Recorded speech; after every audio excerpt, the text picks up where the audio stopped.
So, hi guys! So, ngayon is magbe-bebo trend siya. Siya yung version naman. Let's go!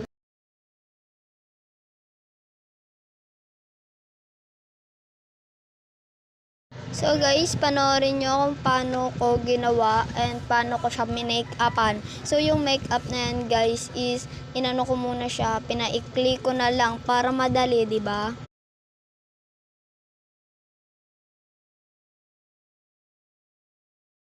Yan, tamang paganda lang si ate girl. Tsa.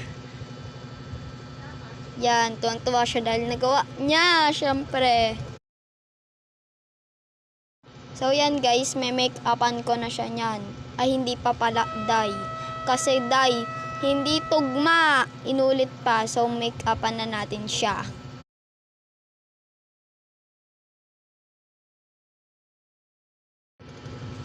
Siyempre yung ate nyo yung mag-make-up sa kanya ba para alam nyo na yung gagawin. Char!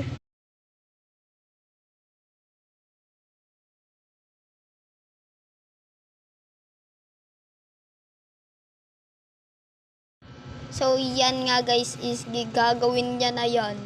Final na yan guys. So uulit yan. O di ba uulit? Di ba? Sabi ko sa inyo guys eh. So guys, abangan nyo yung upload namin yan ngayon. Ngayon mismo te. Kaya panoorin nyo ha. Thank you for watching. Bye bye. Yan happy si ate girl.